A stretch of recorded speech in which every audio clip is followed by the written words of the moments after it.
Chemical hair டைக்கு bye சொல்லிட்டு natural hair டைக்கு ஹை சொல்லுங்க. அமோனியா சல்ஃபேட் பிபிடி இல்லாமல் தயாரிக்கப்பட்ட ஜிகே நேச்சுரல்ஸோட நேச்சுரல் பிளாக் ஹேர் டை. இப்போ நாடாளுமன்றத்தில் திருமாவளவன் அவர்கள் பேசினதை கேட்டிருப்பீங்கன்னு நினைக்கிறேன். ஆபரேஷன் சிந்தூரில் பல்வேறு பொதுமக்கள் பாதிக்கப்பட்டாங்க. பாதிக்கப்பட்ட மக்கள் நீங்கள் என்ன பண்ணீங்க? அதை காட்டிலும் நாங்கள் தீவிரவாதிகளை உடனடியாக நாங்கள் தாக்குதல் நடத்தினோம், எதிர் தாக்குதல் நடத்தணும் மட்டும் பெருமையாக பேசுகிறீங்களே, இது என்ன பெருமை இருக்குன்னு திருமாவளவன் கேட்கிறார். ஆபரேஷன் பண்ற நாங்க எங்க, ஒப்பாரி வைக்கிற இவங்க எங்க?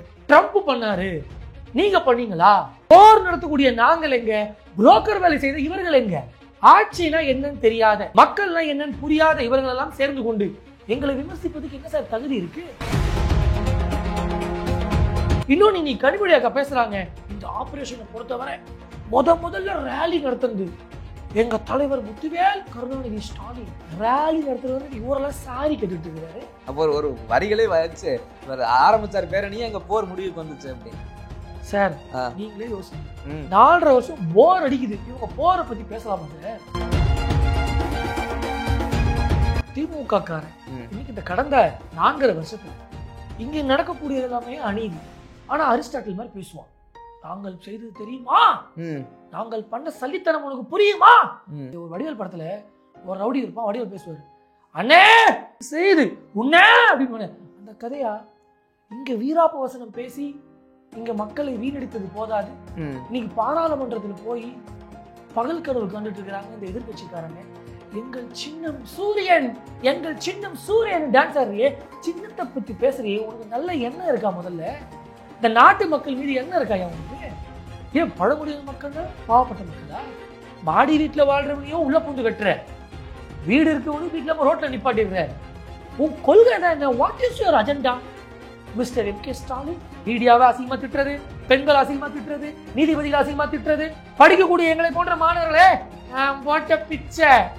அப்புறம் ரைமிங்க நாங்க பதிலுக்கு ஒன்று சொல்ல வேண்டிய சூழ்நிலை வருது. இன்னைக்கு சிறுபான்மை மக்களா இருக்கட்டும், இல்ல ஹிந்து சகோதரராக இருக்கட்டும், இல்ல கிறிஸ்துவ சகோதரராக இருக்கட்டும், யாரா இருக்கட்டும், இவங்க கிட்ட எல்லாம் போய் இந்த எல்லா மக்கள்கிட்டையும் போய் திமுக காரன் இன்னைக்கு பண்ணக்கூடிய ஸ்ட்ராட்டஜி எமோஷனா பேசுறான். எங்க அப்பா எவ்வளவு பண்ணிருக்காரு அப்படின்னு ஸ்டாலின், எங்க தாத்தா எவ்வளவு பண்ணிருக்காரு அப்படின்னு உதயநிதி, இப்படி எமோஷனா பேசி இவர்கள் ஊரை ஏமாற்றலாம் என்கிற ஸ்ட்ராட்டஜி வந்துருக்காங்க.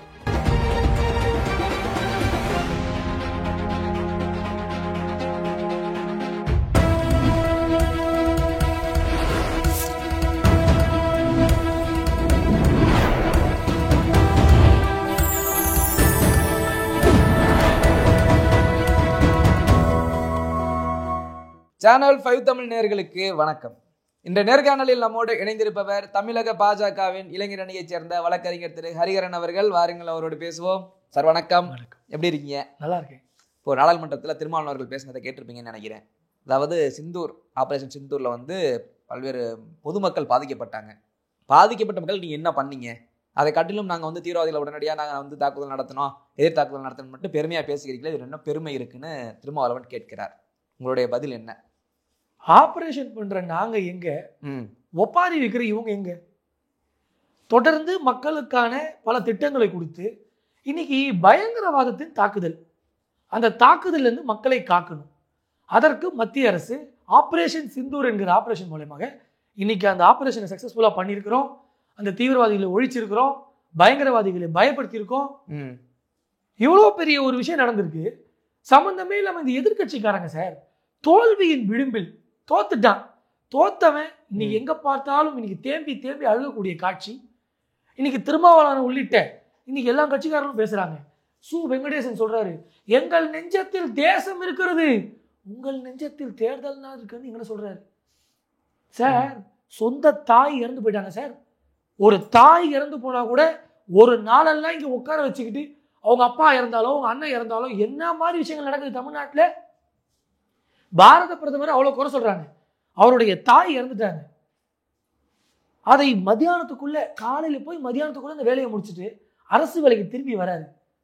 இப்படி நேர்மையின் நேர்முகமா இருக்கக்கூடிய எங்க தலைவரை பார்த்து, எங்க கட்சியை பார்த்து இவங்க சொல்றாங்க, பெருமைப்படுத்திக்கிறீங்களா? இதுல என்ன பெரிய சாதிச்சிட்டீங்க? நான் கேட்பது, விவாதிக்க வேண்டிய நேரமா பிரதர் இது? எவ்வளவு பெரிய ஒரு சாதனை, இன்னைக்கு எவ்வளவு பேருடைய வாழ்க்கையை காப்பாத்தி இருக்கிறோம். அந்த 25 பேரை கொலை செய்தவனை பயங்கரவாத தாக்குதலை செய்தவனை அவனை என்ன பண்ணோம்?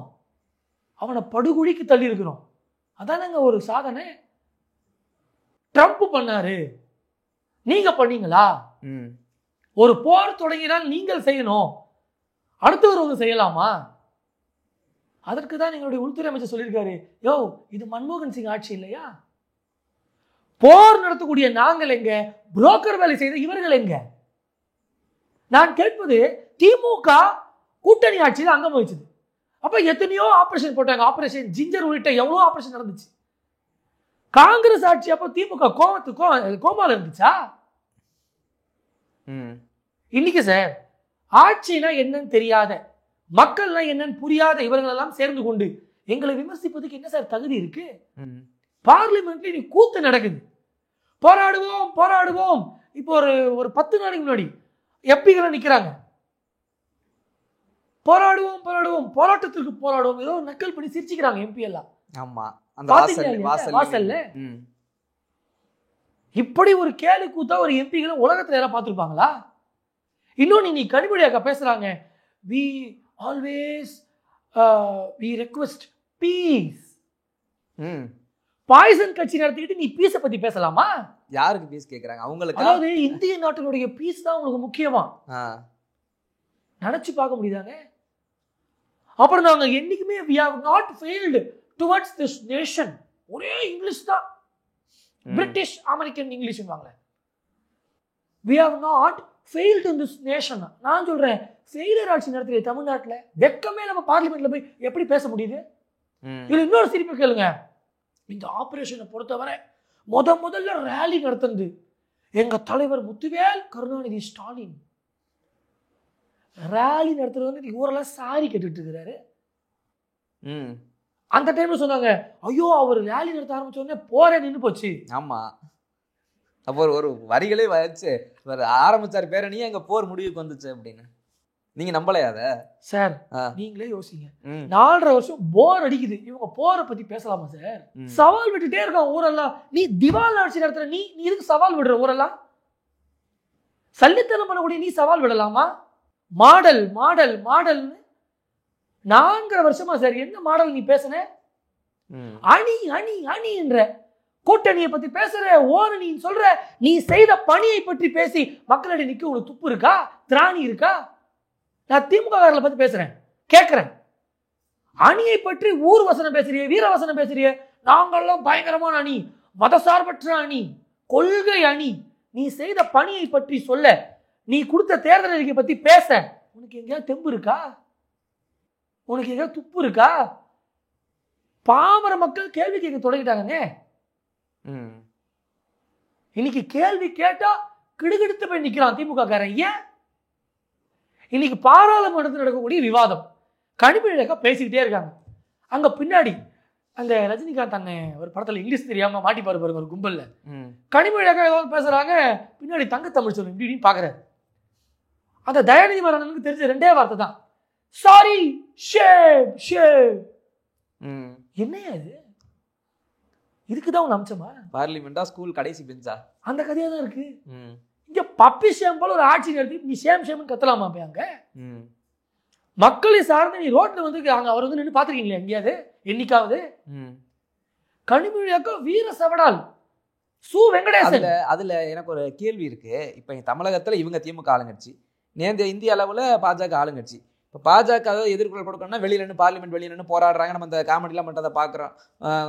கோ பேக் மோடி சொல்றது, வெளியில நின்று அவங்களுக்கு எதிராக கட் சொல்றதுலாம் பார்லிமெண்ட்ல பண்றாங்க. இங்க தமிழ்நாட்டில் திமுக எதிராக மக்கள் அது மாதிரி போறாங்கன்னா தூக்கி கொண்டு ஜெயிலில் போடுறாங்க. இப்போ இதே மாதிரி அவங்க இங்கே பண்ணும்போது எதுவும் ஆக்டிவிட்டிஸ் பாஜக எதுவும் பண்ணலை. அதாவது ஒரு விஷயங்க, திமுக காரன் இன்னைக்கு இந்த கடந்த 4.5 வருஷத்துல இங்க நடக்கக்கூடியது எல்லாமே அநீதி.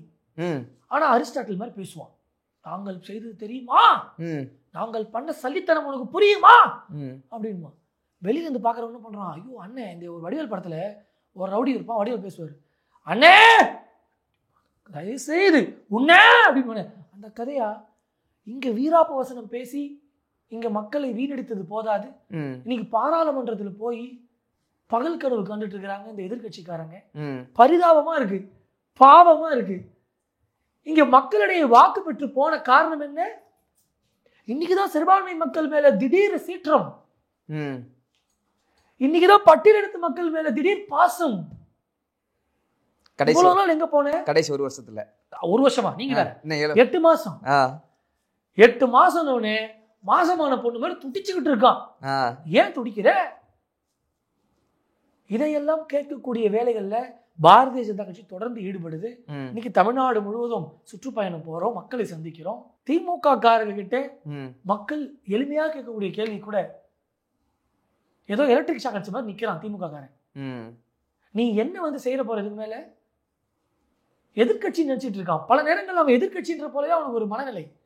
தான் ஒரு ஆளுங்கட்சி என்பதே அவன் மறந்தக்கூடிய சூழ்நிலை தான் இன்னைக்கு தமிழ்நாட்டில் இருக்கு. பாராளுமன்றத்தில் நீ இந்த சிந்தூர் ஆபரேஷன் சார்ந்து நடத்தக்கூடிய விவாதம் நல்லதா? விவாதிக்க உனக்கு தகுதி இருக்கா? இங்க மக்களை நீதியில விட்டுருக்கியே, அதை பற்றி விவாதம் செய்யக்கூடிய எங்கள் மீதுலாம் வழக்கு போடுறியே. எப்ப பாரு எதிர்கோஷம். எதிர்கட்சியா இருந்தா எதிர்கோஷம், ஆளுங்கட்சியா இருந்தா வேஷம். இந்த கோஷத்தையும் வேஷத்தையும் தாண்டி உனக்கு என்ன தெரியும்? பார்க்கிறவங்க கேட்கதானே சார் செய்வாங்க. உன்னோட பரதேசித்தனமான ஆட்சியை பார்க்கும் பொழுது மக்கள் எல்லாம் கேட்கதானே செய்வாங்க கேள்வி. இதற்கெல்லாம் பதில் இல்லை. சட்ட ஒழுங்குன்னு சொன்ன சட்டம் பண்ணாம இருக்க. இந்த சட்ட ஒழுங்குல என்ன குறை கண்டுபிடிச்சிட்டீங்க திமுக ஆட்சியில? திமுக தான் இரும்பு கரம் கொண்டு எல்லாத்தையும் அடக்குதுன்னு சொல்றாரு. எங்க இருக்கீங்க? யூஎஸ் ரிட்டனா? சென்னை. சென்னை தானே இருக்கீங்க? தமிழ்நாட்டில் தானே இருக்கீங்க? கண்டிப்பா. நேற்று ஒரு செய்தி, காஞ்சிபுரம் பகுதியில ஒரு பெண், இளம் பெண் வீட்டுல தனியா இருக்கிறாங்க. எவனோ ஒரு மர்ம நபர்கள் கொள்ளையடிக்க வரான். எப்படி திமுக காரன் நம்ம நாட்டையே கொள்ளையடிச்சிட்டானோ அது போல கொள்ளையடிக்க வரான். கொள்ளையடிக்க வந்தவன் கொள்ளையடிச்சிட்டு போகாம அந்த பெண்ணை பாத்துறான். ஐயோ இது எங்க சாட்சி ஆயிட போதும்னு சொல்லி அந்த பெண்ணை பாவம் அடிச்சு சாகக்கூடிய நிலைமைக்கு சாகடி அடிச்சுட்டு போயிருக்கிறாங்க. அதை மருத்துவமனையில் அட்மிட் பண்ணியிருக்காங்க. அந்த பெண் பரிதாபமா உயிரிழந்திருக்காங்க. சரி, இன்னைக்கு அப்படியே திரும்பி பார்த்தீங்கன்னா திருநெல்வேலி பகுதியில் ஒரு ஆணவ கொலை. லவ் பண்ணா தப்பாயா? ஏய் நீ தாண்டா கள்ளக்காதல் பண்ற, திமுக காரன் எங்களை கள்ளக்காதல் பண்ற, நல்ல காதலுக்கு ஏன் தடை விதிக்கிறீங்க? நீங்க கேட்கலாம், ஏங்க அங்க நடந்த கொலைக்கும் திமுக என்ன சம்பந்தம்? இது ஒரு சமூகத்தினுடைய பிரச்சனை. சமூக கட்டமைப்பு சரியில்லை. இதற்கு யார் காரணம்? சமூகத்தை உருவாக்கியது நான், சமூக புரட்சி செய்தது நாங்கள். சொல்றது யார்? சமூகமே சீரழிந்து போயிருக்கு சார். இன்னைக்கு சின்ன பையன் கத்தி எடுத்துட்டு ஓடுறான் வெட்டுறதுக்கு. எப்படி அந்த மக்கள புத்தி வரும்? அந்த போல ஒரு கட்டமைப்புக்குள்ள அது போன்ற ஒரு ஆட்சியின் அவலத்துல நம்ம எல்லாம் இன்னைக்கு வாழ்ந்து கொண்டு இருக்கிறோம். அதுல இரும்பு காரம் வேலை செய்யலையோ? இரும்பு சார் காரமாவது உரமாவது ஒன்னும் கிடையாது சார். கத்தி எடுத்து ஒருத்த வெட்டுறான். எப்படி நடக்குது நாட்டுல? முதலமைச்சர் இதையெல்லாம் கண்டும் காணாமல் அப்படியே எல்லாத்துக்கும் நிதி கொடுக்குறாங்க. நீதி இல்ல, நிதி கொடுக்குறாங்க. அங்க எல்லாம் கேட்கறாங்க, எனக்கு நீதி வேணும். உன் நிதி எவனுக்கு வேணும்? என்ன பெரிய வித்தியாசம்? நீதி சுழிச்சு விட்டா நிதியை கொடுத்தாங்களே, நம்மளதான் சுழிச்சுட்டாங்களே. நான் என்ன கேட்கிறேன், எங்கள் சின்னம் சூரியன் டான்ஸ் ஆடுறியே, சின்னத்தை பத்தி பேசுறியே, உனக்கு நல்ல எண்ணம் இருக்கா? முதல்ல இந்த நாட்டு மக்கள் மீது என்ன இருக்காயா உனக்கு? வண்ணமயமான ஆட்சியை தரேன்னு சொன்னீங்க. இன்னைக்கு என்ன பண்ணி வச்சிருக்க தமிழ்நாட்டை? பெண்கள் வீட்டுல தனியாருக்கு பெண்கள் ஒரு பாதுகாப்பு இல்லையங்க. இந்த நாட்டுல லவ் பண்ண பெரிய குறையா இருக்கீங்க. இன்னும் ஜாதிய பாகுபாடுகள், ஜாதிய ஒடுக்குமுறைகள்லாம் இருக்கீங்க. இதையெல்லாம் திருத்தாத நீ இதை எப்படி நீ திராவிட மாடல் ஆட்சின்னு சொல்லுவ? திராவிடம் தானே இந்த மண்ணே திராவிட மண்ணுன்றாங்க. சரியா இல்லையா? அப்படிப்பட்ட ஒரு மண் இருந்துகிட்டு இப்படிப்பட்ட அநீதிகள் நடந்தா கேள்வி கேட்பாங்களா மாட்டாங்களா சார்? ஒருவேளை திராவிட மண்ணுன்றனாலதான் நடக்குதோ? தமிழ் மண்ணா இருந்து நடக்காம இருந்திருக்குமோ? ஒரு பக்கம் இந்த நகைச்சுவையா இருந்தாலும் சார், ரொம்ப வேதனைக்குரிய சம்பவம். பாட்டி ஆரம்பிச்சு இன்னைக்கு சின்ன பிள்ளைங்களுக்கு வர பாதுகாப்பு இல்லை சார். பாட்டிகளை போய் அங்க ஏமாத்துறது கிராமத்தெல்லாம். ஆச்சி உனக்காக நிக்கிற ஆச்சி. நீங்க எவ்வளவு பாட்டிகளை ஏமாத்தி லூட்டி அடிக்க நீ இருக்கியா? நான் கேட்கிறேன். பாவப்பட்ட மக்கள் சார். வீட்டுல தூங்கும் போது கூட வந்து கொலை பண்ணா எப்படி சார் மக்கள் வாழ்றது? இல்ல நீங்களும் சரி பல பேரும் சரி குற்றச்சாட்டுகள் அடக்கிக்கிட்டே தான் இருக்கீங்க. ஆனா ஓட்டு என்னமோ திமுகவுக்கு தானே போகுது. இவ்வளவு குற்றச்சாட்டுகளை வச்சுக்கிட்டு மக்கள் அவங்களுக்கே வாய்ப்பு கொடுக்குறாங்களே, என்ன காரணம்? அது வாய்ப்புன்னு சொல்லாதீங்க, வியாபாரம் சொல்லுங்க. ஏங்க காசு கொடுத்து போடுன்னு காலில் விடுறான், அழுகுறான். காசு கொடுத்து மாடியில இருந்து குதினா குதிப்பாங்களா யாராச்சும்? தவறுதான். என் பாவப்பட்ட மக்கள் அதை புரிந்து கொள்ள மாட்டாங்களே. இன்னும் காசு கொடுத்து இந்த முறையாவது நல்லது செய்வான்னு நினைக்கிறாங்களே. தாத்தா காலத்துல ஏமாந்துட்டோம், சரி பிள்ளைகிட்ட கொஞ்சம் தெளிவா இருப்போம்னு நினைக்க மாட்டாங்களே. ஏமாளிகள் இருக்கும் மாதிரி தானே சார் இவருடைய எகத்தாள அரசியல் நடக்கும். ஏமாளிகள் நாம் இருக்கும் வரை இந்த கோமாளிகளுடைய ஆட்சி தொடருமா தொடராதா? நீங்களே சொல்லுங்க. மக்களை நாங்கள் கேட்பது, எத்தனை நாள் ஏமாளியா இருக்க போறீங்க? எத்தனை நாள் இந்த கோமாளி கிட்ட சிக்கி சீரழிய போறோம்? கோமாளி ஆட்சி பண்ணிக்கிட்டு பெரிய என்னவோ அப்படியே பெரிய கோமாளி ஆட்சியும் கொடுங்கோல் ஆட்சி தான் இந்த 4 வருஷம் நடக்குது. ஆட்சி என்பது என்ன சார் அடையாளம்? நீங்க சொல்லுங்க.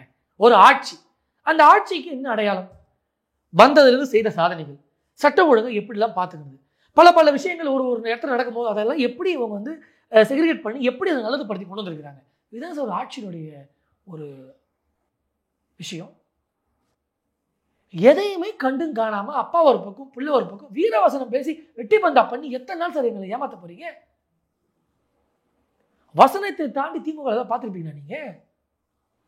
இப்போ ஒரு சார் வளர்ந்துருக்கான், இப்போ நீங்க நேரில் போனீங்கன்னா டான்ஸ் காட்டுவான். இப்படி ஒரு சூழ்நிலையிலும் இப்படி ஒரு சங்கடத்திலையும் மக்களை வச்சுக்கிட்டு நீங்க எப்படி சார் வந்து திருப்பி திருப்பி ஆட்சி ஆட்சி ஆட்சின்னு வரீங்க? தில்லுமுள்ளு தேர்தல் அரசியலுக்கு எத்தனை நாள் சார் எங்களை பணைய வைப்பீங்க? ரொம்ப விரக்தியின் வெளிப்பாடுல, விரக்தினா நீ நினைக்கிற மாதிரி ஒரு இன்செக்யூரிட்டி இல்லை, ரொம்ப ஒரு மன உளைச்சல்ல மனம் ரொம்ப நொந்து போயிருக்கான் சார் மக்கள். பேசும்போது சொன்னீங்க இந்த ஆணவ படுகொலைன்னு பேசுறீங்க. நார்த் இந்தியாவில் நிறைய பேர், இங்கே இந்தியாவில் திராவிட பேசக்கூடியவங்களே சொல்கிறாங்க, நார்த் இந்தியாவில் நிறைய பேர் வந்து ஜாதி பேர் தான் இன்னும் பயன்படுத்துகிறாங்க, ஜாதி இருக்குன்னு சொல்கிறாங்க. ஆனால் அங்கே அதிகமாக அந்த ஜாதி ஆணவ படுகொலைகள் பார்க்க முடியலை, படுகொலைகள். இங்கே நாங்கள் ஜாதியவே இல்லை, ஜாதியெல்லாம் அழிச்சிட்டோம், திராவிட மண் பெரியார் மண்ணுன்னு சொல்கிறாங்க. ஆனால் இங்கே தான் அந்த ஜாதிய பாகுபாடுகள் ஆணவ படுகொலையெல்லாம் நடக்குது. இந்த திராவிட ஆட்சி தான் தொடர்ந்து காங்கிரஸ் காமராஜர் ஐயாவுக்கு பிறகு திராவிட ஆட்சி தான். திமுக அதிமுக மாறி மாறி ஆட்சி திராவிட கட்சிகள் தான். திராவிட கட்சிகள் ஆட்சியில் இப்போ மாறி இருக்குன்னு தமிழ்நாடு இன்னும் மாறாமல் இருக்கு. என்ன காரணம்? நம்ம ஏமாறுறவங்களும் எப்படி சார் விஷயம் மாறும்? இங்கதான் நம்ம ஏமாற தயாராயிட்டுமே. நம்ம ஏமாற்ற அவன் கத்துக்கிட்டான், நம்ம ஏமாற கத்துக்கிட்டோம். கேள்வி எப்பதான் கேட்பீங்க ஏமாந்துகிட்டே இருந்தா? மக்களிடையே தொடர்ந்து போய் நாங்க விதைக்கிறோம் அவங்க மனதுல. நாங்கள் மக்களிடையே இப்ப சொல்லக்கூடிய ஒரே ஒரு கேள்வி, நாடகக்காரன் நாடால விடலாமா மக்களே? இந்த நாடகக்காரன் நாடால விடலாமா மக்களே? எத்தனை வருஷம் நாடகத்தை போட்டு நீ நாட்டை ஆளலாம் நினைப்ப? மக்கள் வாழ்வு கேள்விக்குறியாச்சு சார். நம்ம ஈஸியா பேசிடலாம், ஈஸியா கடந்து போயிடலாம். ஒவ்வொரு செக்டார்ல இருக்கக்கூடிய ஒவ்வொரு மக்களும் எந்த அளவு அவதிப்படுறாங்க, எந்த அளவு அவஸ்தைப்படுறாங்க. இப்போ ஒட்டன்சத்திரத்துல ஒரு பழங்குடியின மக்களுக்கு வீடு கட்டித்தரதா சொல்லி அடிக்கல் நாட்டியிருக்காங்க. உங்களுக்கு கூரையெல்லாம் பிச்சு கொடுத்து வீடு கட்டித்தரேன் நம்பி தானே சார் வேற இடத்துல போய் ஷிஃப்ட் ஆகியிருக்காங்க. கட்டித்தரத்துக்குள்ள வந்துடலான்னு 8 மாசம் ஆகுது, வேலை முடியல. கிட்டத்தட்ட 10 மாசம் ஆகுது, வேலை முடியல. ஒரு குழந்தை பிறக்கிறதே 10 மாசத்துல பிறந்துடும் சார், இன்னுமா வேலை முடியல? இப்போ ஈலையும் கொசுலையும் அங்கே இருக்கக்கூடிய பாம்பு பல்லியும் நிறையும் அங்கே வந்து அவங்களுக்கு கடிக்குது சார். யாருக்கு பதில் சொல்றது? எத்தனை குடும்பம்? ஏன் பழங்குடியின மக்கள்னா பாவப்பட்ட மக்களா? மாடி வீட்டில் வாழ்றவனையும் உள்ள பூந்து வெட்டுற, வீடு இருக்கவனையும் வீட்டில் ரோட்ல நிப்பாட்டிடுற. உன் கொள்கை என்ன? What is your agenda mister M K. Stalin அவர்களே? அப்புறம் மரியாதை எல்லாம் பேசிடுவாங்க. இவங்க எல்லாரையும் மட்டும் மரியாதை எல்லாம் பேசுவாங்க. மீடியாவை அசிங்கமா திட்டுறது, பெண்கள் அசிங்கமா திட்டுறது, நீதிபதிகள் அசிங்கமா திட்டுறது, விவசாயிகள் அசிங்கமா திட்டுறது, படிக்கக்கூடிய எங்களை போன்ற மாணவர்களே நான் போட்ட பிச்சை. அப்புறம் ரைமியே நாங்கள் பதிலுக்கு ஒன்று சொல்ல வேண்டிய சூழ்நிலை வருதா இல்லையா? எல்லாரையும் கேவலப்படுத்துற நீ எவ்வளோ பெரிய கேவலம் தெரியுமா தமிழ்நாட்டுக்கு? கண்ணாடி பாக்குறீங்களா இல்லையா டெய்லியும் வீட்டில்? இப்படி கேவலப்படுத்துறதா எல்லாரையும்? நீ சந்தி சிரிக்க வைக்கிறதுக்கு நீ முந்தி வருவியா? தேர்தல் தேர்தல் தேர்தல் உன்னை முந்த விடுவோமா? இந்த முறை மக்கள் நொந்து போயிருக்கான். இந்த நிதி குடும்பத்திலிருந்து இன்னைக்கு மக்கள் அநீதியை பெற்றுக் கொண்டிருக்காங்க. நிதி குடும்பத்தால் நம்ம பெற்றது என்ன? இந்த அறிவாலய கும்பலால் நாம் அடைந்தது என்ன? அடைந்ததுதான் மிச்சம். மக்கள் மனது உடைந்ததுதான் மிச்சம். இவர்களை வீட்டுக்கு அனுப்பணுமா இல்லையா? இவங்களுக்கு டாட்டா சொல்லணுமா இல்லையா? வீடு வீடா ரோடு ரோடா விட்டா பெட்ரூமுக்கே வந்துருவான் போல. அந்த அளவுக்கு இன்னைக்கு ஒரு செயல்பாடை செய்யறான். திரும்ப ஆட்சிக்கு பிடிக்கணும். என்னப்பா மானஸ்தன் திறந்தார், எங்கப்பா அவர் காணோம் அப்படின்னு 4 வருஷம் மக்கள் எல்லாம் தேடிக்கிட்டு இருந்தான். மானஸ்தன் ஞாபகம் வருது. உண்மையான அந்த படத்துல வந்து டைலாக் இருந்த மானஸ்தன் இப்ப அங்க போயிட்டாரு. எம்பியா டிவியை ஓடிச்சாரு, சேரை ஓடிச்சாரு, கையை ஓடிச்சாரு, காலை ஓடிச்சாரு. கூட்டணி கட்சியெல்லாம் பாருங்க, கூட்டணி ஆட்சியே வேணாம்ப்பா, அடிமை சாசனம் எழுதி கொடுத்துறோம். இது ஒரு பழப்பா? சமூக நீதி, ஒருமைப்பாடு, சகோதரத்துவம், சமத்துவம் கூட்டணிக்குள்ளேயே இல்லையா? ஒரு கூட்டணி கட்சி சேர்ந்த தலைவர் சொல்றாரு கூட்டணி ஆட்சி அமையும்ன்றாரு. உனக்கு இங்க குத்துது. RS பாரதி விட்டு அசீசமா பேச விடுறது, அண்ணன் துரைமுருகனை விட்டு பச்சை பச்சை திட்ட விடுறது. இல்லை நீங்கள் மற்றவங்களை விட்டு பேச விடுறாங்கன்னு சொல்லும்போது தான் ஞாபகம் வருது, சமீபத்தில் பிரதமர் மோடி வந்துட்டு போனார் கங்கை கொண்ட சோழபுரம். மிகப்பெரிய ஒரு வரலாற்று சிறப்பு மிக்க ஒரு வருகையாக இருந்தது இது. அப்படிப்பட்ட பிரதமர் மோடி அவர்கள் ஒரு கட்சி ரீதியாக வந்தாங்கன்னா ஓகே ரைட், இது ஒரு அரசு பணியாக வந்து நிறைய திட்டங்கள் தூத்துக்குடி எல்லாம் பண்ணிட்டு போனார். அதில் வந்து முதல்வருக்கு உடம்பு சரியில்லை, ஓகே வர முடியல. துணை முதல்வர் பறந்துருக்கலாமே, அவர் என்ன காரணம் வராதது? சிறுபிள்ளைத்தனம் சார். ஒரு சின்ன பிள்ளைக்கு துணை முதல்வர் கொடுத்துட்டாங்கன்னு சொல்ல வரீங்களா? இந்த வடிவேலு படத்துல அண்ணே கல்யாணம் நின்றுச்சுனே, ஏய் என்னடா பண்ண, அண்ணே நின்றுச்சுனே, ஏய் சொல்லுடா என்னன்னு. இந்த சீப் ஓல்ட் செஸ்டன் கல்யாணம் நின்றுச்சு. அது போல இன்னைக்கு ஒரு துணை முதலமைச்சர் வரலன்னா எதுவும் நடந்துடாதா? இதெல்லாம் இவங்க பண்ணக்கூடிய ஒரு ஒரு மலிவான ஒரு விரக்தி அரசியல் கூட சொல்லலாம். பிரதமர் வராரு, எங்க பவரை பார்த்து இந்த திமுக ஃபேர் ஆகிறாங்க, எங்களுக்கு சந்தோஷம். இன்னைக்கு மக்கள்லாம் ஆரவாரமா நிக்கிறாங்க சார். இன்னைக்கு ஃப்ளவருடைய ஆட்சி வேண்டும், ஃப்ளவருடைய ஆட்சி வேண்டும் என்று மக்கள்லாம் ரொம்ப கிளவரா இருக்காங்க. அதை பார்த்து இவனுங்க ஃபேர் ஆகிறானுங்க. இயல்பு தானே அது. இன்னைக்கு மாண்புமிகு மனித குலசாமி மோடிஜியை பார்க்க ஓடி வராங்க, தேடி வராங்க சார். மக்கள் எங்களை நாடி வரக்கூடிய நேரத்தில் திமுக காரன் ஓடி போவது இயல்பு தானே சார். பிரதமர் வராரு, ஒரு நாட்டிற்கு பெருமை சார். தமிழை பற்றி என்ன அழகா பேசுறாரு சார் எல்லா இடத்துலையும். நீங்கள் அவரை புறக்கணிக்கணும் புறக்கணிக்கணும், சிறுபான்மை மக்களுக்கு பாதுகாப்பு இல்லை பாதுகாப்பு இல்லைன்னு எத்தனை தடவை குடுகுடு போகாத மாதிரி நீங்க என்னதான் குடுகுடு ஆட்டினாலும் மக்கள் மோடிஜியை காதலிக்கிறாங்க சார். இது உண்மையான காதல் சார். உன்னை போன்ற திருட்டு காதலா? நீ எங்கள் மேல வச்ச கள்ளக்காதலா இது? நாங்க ஆத்துமாத்தமா தமிழக மக்களை நேசிக்கிறோம் சார். தமிழக மக்கள் மீது உயிர் கொண்ட தலைவர்களாக பாஜக தலைவர்கள் இருக்காங்க சார். இப்படிலாம் இருக்கும்போது சார் பயம் வரதானே செய்யும். அந்த பயத்தை நாங்கள் வரவேற்கிறோம். மோடிஜியை மக்கள் வரவேற்றா போதும் சார். எங்களுக்கு மக்கள் இருக்காங்க சார். எஜமானர்கள் யார் சார்? முதலமைச்சரா எங்களுக்கு மகுடம் சூட்டணும். மக்கள் மகுடம் சூட்டிய கட்சி பாஜக. மக்கள் பெருமளவுல மகுடம் சூட்டப்பட்ட தலைவர் மனித குலசாமி மாண்புமிகு மோடிஜி அவர்கள். அதனால இந்த மங்குனிகள் வருகை பற்றியும் இந்த மங்குனிகள் வராததை பற்றியும் மக்கள் பக்கம் இருக்கக்கூடிய பாஜக ஒருபோதும் அதை பற்றியும் கவலைப்படாது, அதை பற்றியும் யோசிக்க கூட செய்யல. கடைசியா ஒரே ஒரு கேள்வி. இப்ப திருமாவளவன் அவர்கள் அந்த மோடி அவர்கள் பிரதமர் இருந்த மேடையிலேயே திருமாவளவன் இருந்தார். ஆனா அதுக்கு முன்னாடி ஒரு மேடையில பேசும்போது சொல்றாரு, சாதி சாயம் மதச்சாயம் பூசப்பட்ட ஒரு கட்சி பாஜக, அந்த கட்சியின் தலைவராக மோடி இருக்கிறான்னு சொல்லிட்டு மோடி அவர்களுக்கு எதிராக பல கோஷங்களையுமே திருமாவளவர்கள் எழுப்பினார். ஏன் பட்டியலின மக்களுக்கு எதிராக இந்த பாஜக பார்க்கப்படுது, இந்த சிறுபான்மை மக்களுக்கு எதிராகவும் பாஜக பார்க்கப்படுது? தொடர்ந்து ஒரு கேள்வியாகவே எதிர்கட்சிகளை வச்சு தான் இன்னைக்கு தமிழகத்தில் அந்த ஆட்சியே நகர்ந்துகிட்டு இருக்கு. பாஜகவை காட்டி காட்டி தான் உள்ள வந்துடும்னு அதிமுக வச்சு மிரட்டினாங்க. இப்ப சீமானையும் அந்த ரூட்ல கொண்டு வராங்க. சீமான் கோட்டு போட்டாலும் பாஜக உள்ள வந்துடும். என்ன எதற்காக பாஜக கண்டு பயம் என்ன, எதற்காக? அதை நீங்க சொல்லலாமா? ஒரே விஷயம் சார், இன்னைக்கு சிறுபான்மை மக்களா இருக்கட்டும், இல்ல ஹிந்து சகோதரராக இருக்கட்டும், இல்ல கிறிஸ்துவ சகோதரராக இருக்கட்டும், யாரா இருக்கட்டும், இவங்க கிட்ட எல்லாம் போய் இந்த எல்லா மக்கள்கிட்டையும் போய் திமுக காரன் இன்னைக்கு பண்ணக்கூடிய ஸ்ட்ராட்டஜி எமோஷனா பேசுறான். எங்க அப்பா எவ்வளவு பண்ணிருக்காரு அப்படின்னு ஸ்டாலின், எங்க தாத்தா எவ்வளவு பண்ணிருக்காரு அப்படின்னு உதயநிதி, இப்படி எமோஷனா பேசி இவர்கள் ஊரை ஏமாற்றலாம் என்கிற ஸ்ட்ராட்டஜிக்கு வந்திருக்காங்க. இவங்க எமோஷனா பேச பேச மக்கள் இவர்களை அவர்ஷனாக பார்க்குறாங்க. எமோஷனுக்கெல்லாம் இங்கே வேலை இல்லை. திமுகவை மீண்டும் பதிவு செய்கிறேன், பார்க்கக்கூடிய மக்கள், இவர்கள் பண்ணக்கூடிய அட்டுடையத்தை அனுபவிக்கக்கூடிய மக்கள், இவங்க எமோஷனுக்கெல்லாம் இங்கே வேலை இல்லை சார். திமுகவை தமிழக மக்கள் அவர்ஷனாக பார்க்குறாங்க. அதனால இனி இந்த எமோஷனல் டிராமா போட்டுக்கிட்டு சிறுபான்மை மக்களை வச்சு பாஜக வந்துடும், உங்களை வெளியே அனுப்பிடும். சரி, திமுக காரங்களால உங்களை உள்ள வச்சிருக்கா, நீங்கள் பெற்றது, நீங்கள் வாழ்ந்தது என்ன கொடுத்துட்ட சிறுபான்மை மக்களுக்கு? நீ எங்க மேல பழி போடுற? என்ன அள்ளி கொடுத்துட்ட சிறுபான்மை மக்களுக்கு? நாங்க கிள்ளி கூட கொடுக்காம விட்டுட்டோம். இன்னைக்கு சிறுபான்மை மக்களுக்கு எவ்வளவோ திட்டங்களை, எவ்வளவோ சட்டங்களை இன்னைக்கு மாண்புமிகு பாரத பிரதமர் கனிந்த உள்ளத்தோட, தாய் உள்ளத்தோட அவர்களை அரவணைக்கிறாங்க சார். இஸ்லாமிய சொந்தங்கள் மோடிஜியை பார்த்தா கட்டி தழுவுறாங்க சார். இந்த காட்டு மிராண்டி பயிர்களுக்கு எப்படி சார் தெரியும் அதை பத்திலாம்? நாங்க உண்மையாவே கட்டி உறவாடுறோம் சார். இவன் செட்டிங்ல இருக்கான் சார். இஃப்தார் நோம்புனா போவான், கிறிஸ்துவ தேவாலயத்தில் ஃபங்க்ஷன்னா போவான். நாங்கள் ஃபங்க்ஷனில் பங்கேற்கக்கூடிய பார்ட்டி இல்லை சார். அவங்க நல்லது கெட்டது எல்லாத்துலேயுமே உறுதுணையாக நிற்கக்கூடிய கட்சி பாரதிய ஜனதா கட்சி. சிறுபான்மை மக்கள், இஸ்லாமிய கிறிஸ்துவ சகோதரர்களை வைத்து இவர்கள் போடக்கூடிய கபட நாடகம் கரையொதுக்கும் காலம் வந்துவிட்டது. பாரதிய ஜனதா கட்சியை சிறுபான்மை மக்கள் ஏற்க தொடங்கிட்டாங்க, வாக்களிக்க தொடங்கிட்டாங்க.